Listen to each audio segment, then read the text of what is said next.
Good morning. Today, last day of this month. Tomorrow, March welcomes in, and March looks like it's going to be a little bit on the lion-like side. So first off, let's really get in depth on the 7-day forecast. First today, daytime highs at 12. That's going to be a record if we hit it. Breaks an old record set back in 1954.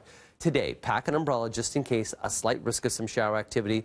Greater chances of some showers down through the Niagara region and also just up Georgian Bay and areas towards Penetanguishene and Midland. Tomorrow, into the afternoon, we could see some rain changing over into a rain-snow mix. After 7 o'clock, it'll move into snow. That snow will continue to push through into Friday morning, early morning hours. So Friday morning for that morning commute could be a little bit sloppy on the slick side, and there's a pretty good chance we'll see some accumulating snow here in the GTA. Then on Saturday, we'll see +1 under clearing skies. That snow will start to melt as we get into Sunday, that is, at 4 degrees. Lots of sunshine for Monday at 6 and 6 on Tuesday. So, Carrie, right now, we're giving people that early warning that tomorrow afternoon, that late evening commute into Friday morning could be tricky on the roads, but you can't blame the weather this morning. Over to you. All right, so maybe I'll leave the wheels at home then on Thursday. Deal. Okay, right now we're dealing with a problem on the westbound 401 ramp to Morningside, and the right lane blocked there because of an earlier vehicle fire. They did manage to get that out pretty quickly, so good news is we're not spotting a huge backup, but we'll set you back a little bit in the collector lanes as you're approaching Morningside, and especially as you take that ramp to Morningside. You'll have to shift over to the left-hand lanes. We can take a look at the lanes on the westbound 401.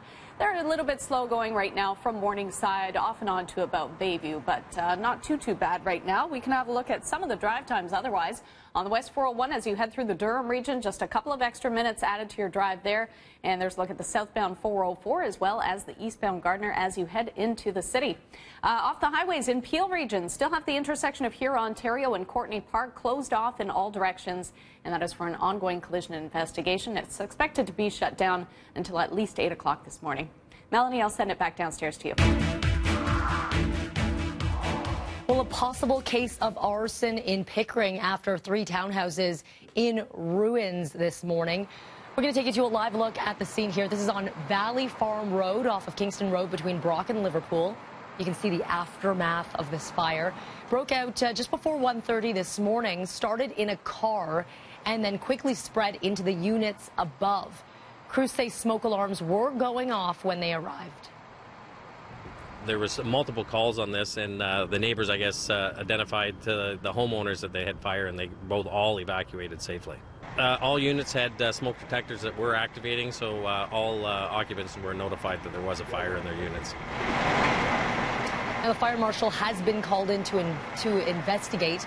So far, there's no word on a dollar estimate, of the damage that is done, but it is significant.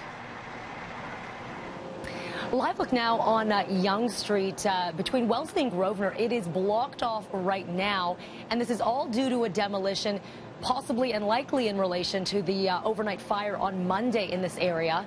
Toronto police say this roadway closed again in both directions. There's no word on when it will reopen or when this demolition will be taking place. We're working to get some more information for you, and we'll bring that to you here this morning. Toronto police issuing a plea to drivers and to pedestrians to slow down and keep your eyes open. This comes after a tragic afternoon in the city's East End. An 11-year-old boy struck and killed by a car near Kennedy and Steeles. Happened around 3:30 yesterday. The boy was rushed to hospital with life-threatening injuries and later died.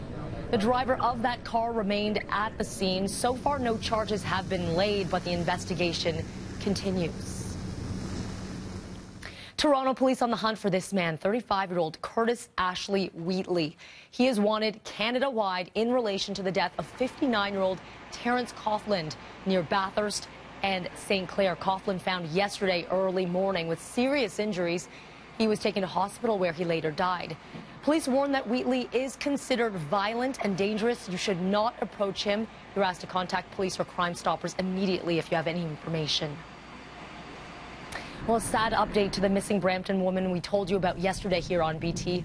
67-year-old Gao Guanghao was found dead close to where she was last seen near her home in the area of Wanless and Van Kirk Drives in Brampton. She went missing Monday evening. Police had set up a command post. They found her body during that search. Police still investigating, and so far there's no word on a cause of death.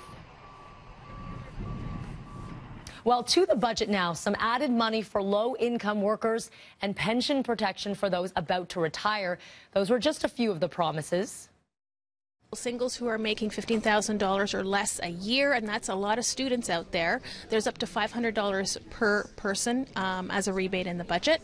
There's also some guarantees in there for people who have been laid off. For example, pension employers like Sears, there have been some scuttlebutt that perhaps those pensions are not as secure as people would like, and the government has sort of made a commitment to make sure that there is follow through with some of these pension plans to actually pay their obligations. And a few of the budget highlights that came out yesterday afternoon. 5 extra weeks added for 2-parent families for parental leave. There was the creation of the National Pharmacare Program, but there's no cost or timeline attached to that one. $231 million set aside to combat the opioid crisis.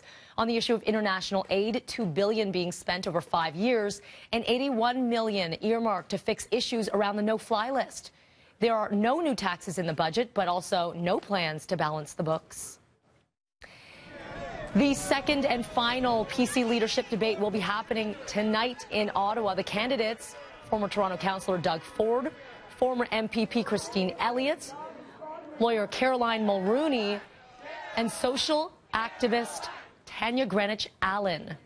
The party members will begin voting on the new leader Friday, the winner to be announced on March the 10th, the provincial election held on June the 7th. Okay, so this is one of our favorite stories of the day, and it has to do with the Spice Girls. Stop right now. Could they be reuniting? Rumor has it the 90s girl band could be performing at the upcoming royal wedding.